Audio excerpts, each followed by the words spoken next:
Mr. President, it's an honor to have you here. Thank you so much. Thank you for the time. It has been almost a year since your inauguration. Have you faced anything that you were not expecting when you took office?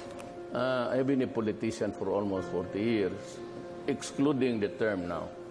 So I would say that on the national front, I was kept informed all the time by the news and, of course, by sources in government.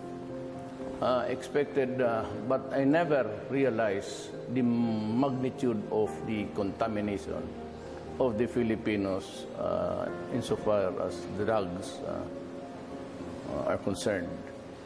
So we hear that 4 million people. Yeah, it used to be just a problem.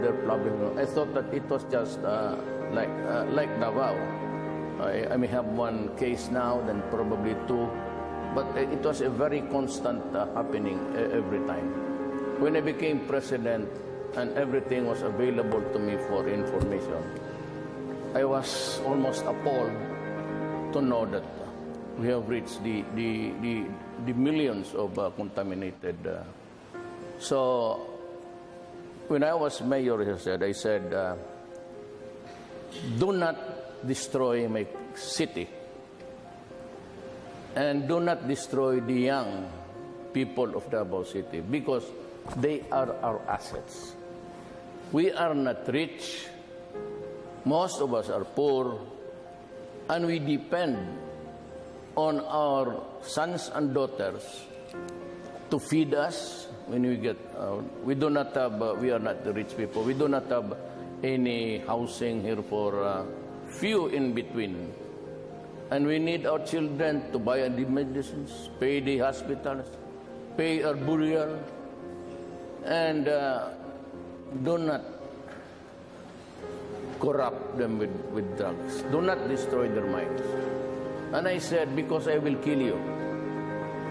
And I've been very clear with that. Do not destroy my country. Do not destroy our young people. Because if you do that, I will kill you. There are so many criminals walking around. Stop it, and I said. I am not a wholesale violator of human rights. I am not the police. I just give orders. But I build a country. But anything that would destroy my country is totally unacceptable to me. My orders were very clear. Go out and hunt for them, the drug lords. Arrest them if it's still possible. But if they are confronted with the violence that would place your life, the policeman or the security officer in danger, so be it, kill them. Because in the past, that was what really prevented policemen and the military from doing it. Why? Because they were so afraid of this human rights thing, which is a new phenomenon. It's actually the human rights in the guise of human rights.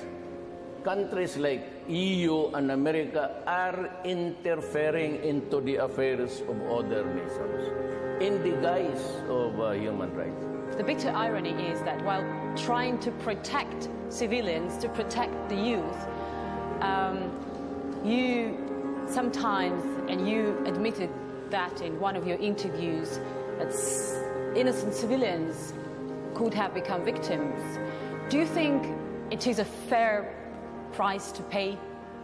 Just like in the Americans, when they drop a bomb there, so much, so powerful that it also kills other civilians. But you are not America. Do you Yeah, feel yeah, sorry for? but, Do you but feel we sorry? are talking of human liability.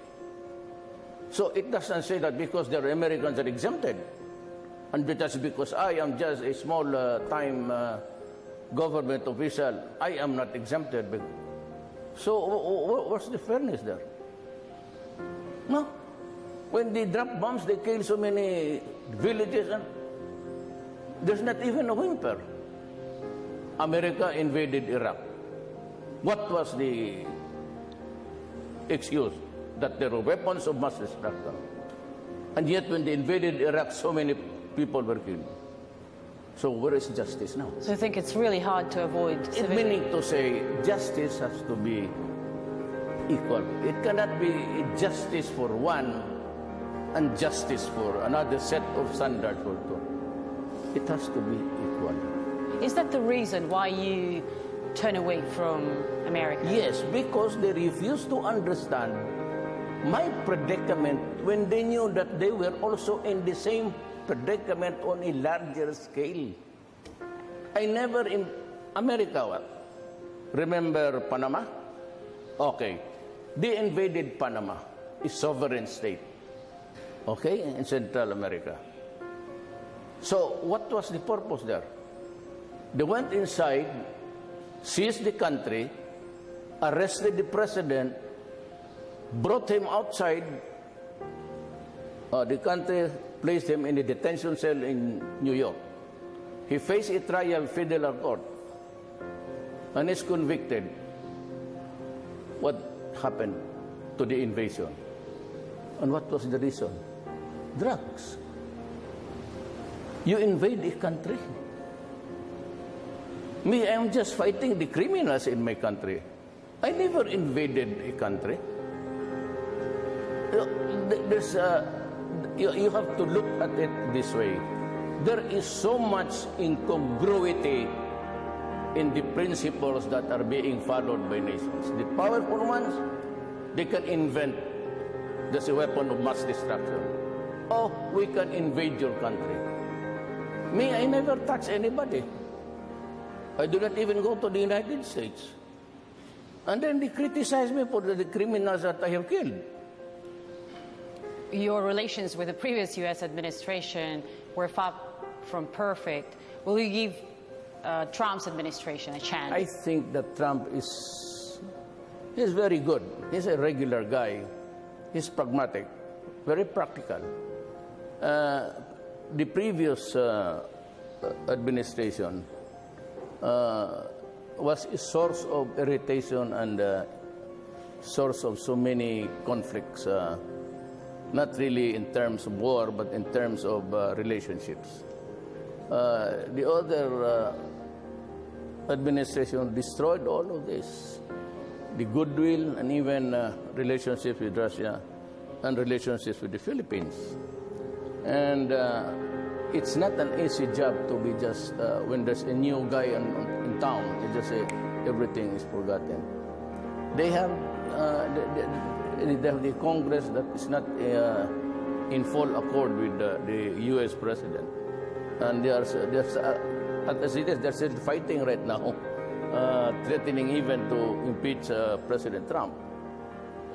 America is a hard act to follow. Sometimes you are in good terms. For example, Trump, he says that he agrees with me. And he thinks that I'm doing it the right way. And even he, about 2 weeks ago, announced that he's going to get tough against the drug lords and everybody who is into drugs. You could almost find the similar words between my mouth and Trump's mouth. But you know, those things that we ordered and those things that we expect to be delivered is being hampered because it is equally, the powers of the president is subject also to the checks and balances of Congress. And sometimes he is paralyzed. He himself now even finds himself maybe not really in big trouble, but in trouble.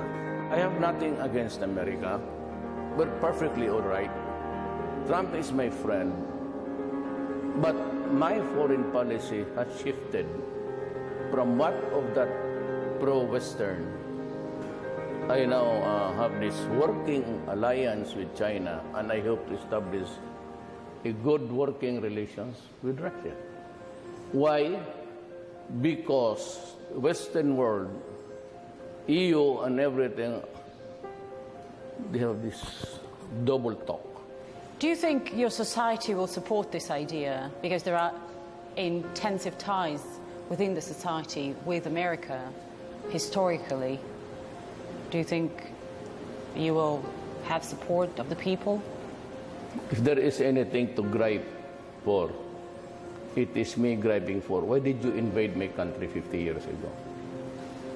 Sat on this land and live off with the fat of the land. And you expect me to be happy? You are so angry. I can feel it. Yeah. You treat me as if I am your colony still? Huh? You must be kidding. Why would I allow it? Why would I allow you to treat me as if I am your representative here as a colonial governor? We are an independent country. We will survive. We will endure.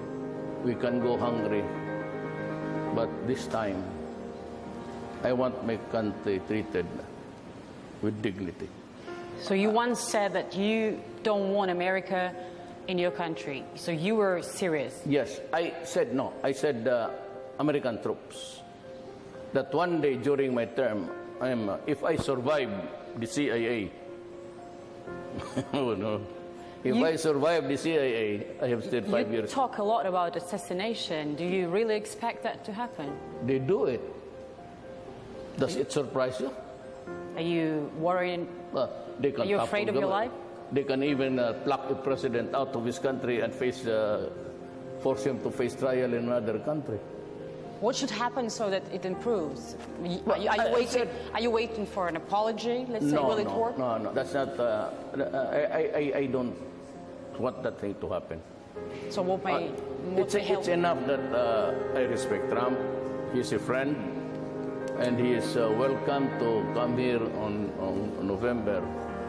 But if I'm talking about arms, if I'm talking about mutual defense regarding ISIS, I'd rather, in my preliminary talks with President Putin, I got a favorable response. I hope we can convert it to something substantial, because it is only Russia and China who can be relied with their words. America is double talk. The left hand does not know what the right hand is doing, because I said the arms are suspended and the Senate has not really agreed, or they're still debating on it, whether to give us the arms or not. My country is fighting terrorism. How long can I wait? Until such time that we are on bended knees? It might be too late. For after all, if I do not act now, and so with the drug problem, if my country collapses, who will bring it back? The United States. Russia sells arms. He does not impose she does not impose any condition. When Russia sells the arms, he sells the arms. You need it? I will give it to you. That's a known fact. You do not attach conditions. A straight negotiation. If you're ready to help, we'll say, okay, we will help, we'll give you this. And can you do that with America? No. Because the president says he will give you, and the State Department said no. And then his Congress said, no, he's a human rights violator, so we keep a distance. And then, if that is the case, so be it. I will not hanker for it on bended knees. I will not ask for mercy for that alone. China. Yes. Your relations with China are a little bit warmer than compared to your predecessor, and actually warmer than it was expected. Yes. We didn't see you riding to the islands in the China South Sea with Filipino flag to put it there, as was promised. Is that just tactic, or you changed the strategy? Yeah. When it is so ridiculous, it must be a joke. I'm fond of using jokes here, that I brought that practice also nationwide. That's why I would ride on a jet ski. Why would I ride on a jet ski? I would ride on a boat of the Navy if I want to go there. Imagine riding with a gun at your pinned under your armpit, and you ride a motor there. But you didn't go there on a boat either. Instead you went to China. I was about to go there, but China said, "Can you please avoid it at this time, because it might give the wrong impression." And every head of state who's claiming that the vast sea there as theirs would also go there. And out of respect of my friendship with China, I said, okay. So but that thing about, forget it, do not erase it from your mind. It's all joke. I said, if I go there as president, I will ride on a Navy. I understand. Of course it was a joke, but it showed what kind of policy you are going to conduct towards China, and people expected some tough policy. Do you expect me to fight China and what? Do I have the cruise missiles to hit them? Do I have the missiles to launch from this side? So what will happen? It's going to be a massacre. Never mind about the insistence of the arbitrary. At the end of the day, it is this. It is, you say it is yours, and I say it is mine. And okay, and he would, the other guy at the bargaining table will say, okay, it is yours. And so, what now? Do I look stupid? We can talk about it later on, but not now, because everybody's grabbing a piece of the property. Maybe when the time comes when everything is quiet and it's conducive to talks. And they said that they mentioned about joint venture, but not now. No hard sell now. I realize that, and because sometimes of the high-handedness of America in treating its friends as if we are not friends. So I decided that I will craft an independent foreign policy that would allow me to interact with China and the rest of the world, and in Europe to reach out for new markets. The problem now is events, just like any other places, especially in the Middle East. The radicalism, the extremism has overtaken us. Just like in the Middle East, it used to be a problem of Iraq, and the United States went there to declare war for no reason at all, except the weapons of mass destruction were there, then undermined Libya, and you have this problem now. So, and the usual entreaties of talking about peace has been overtaken by the extremism now prevailing in the world. Same thing here. The ISIS has established a base in my country and down south, and we are fighting terrorism, just like any country. And we need the arms. And suddenly, those senators of the U.S. Congress said that they will not proceed with the exportation of selling the firearms. And I said, no problem. I can always go to China, to Russia, to plead my case. And I said, you would understand, because they are also suffering from terrorism. They are talking of a worldwide problem. Why can't Trump just be open and just to tell his counterpart, President Putin, that, hey guys, we have the same problem, so what's your strategy there? How could it affect your national security, by the way? Tell me. So what about ISIS? Do you think ISIS militants here in the Philippines, they're homegrown or they were kind of imported? There are so many Caucasians looking. We have captured or killed about 6 already. And they are from the Middle East mostly. Okay. And how are you going to fight the terrorists in this task that so many countries actually fail to deal with? Well, not really fail, but put it under control. It's a state of the mind which cannot be erased easily. In every generation, there is always a serious problem to solve. And so we have to be serious about it. And sometimes not go beyond, but in excess of what is really called for. Because you want an assurance that your country is safe. If we have to kill an extra guy to make it more safer, then do it. My God, do it. And if they put 100 more killed and 100 more safer, if you are a leader and you don't know how to solve it, you must be, you do not deserve, I should not be serving. Maybe what I can really say is that I do not need the presidency at this time of my life. I'm 72 years old.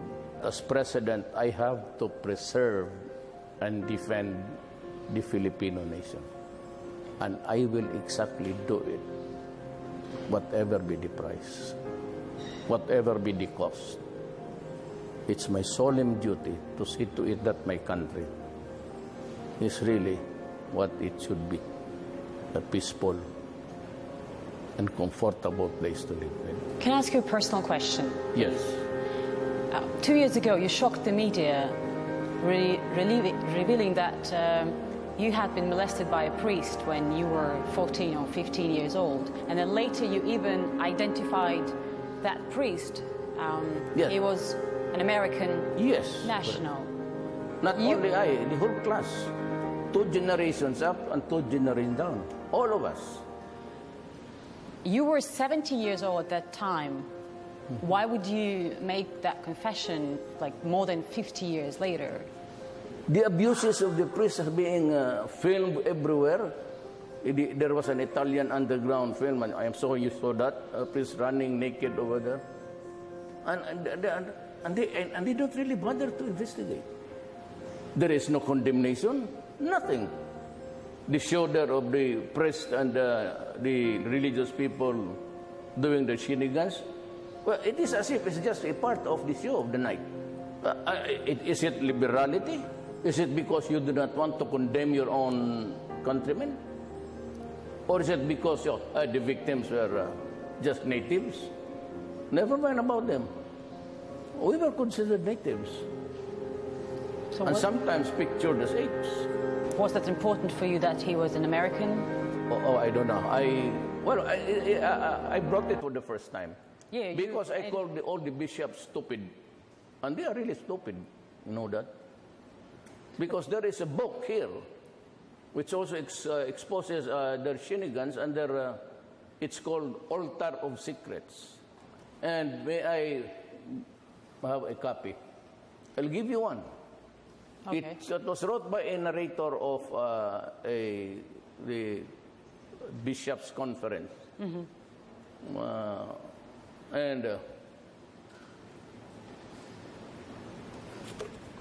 Altar of Secrets. Give it to you. Read it, and you will understand how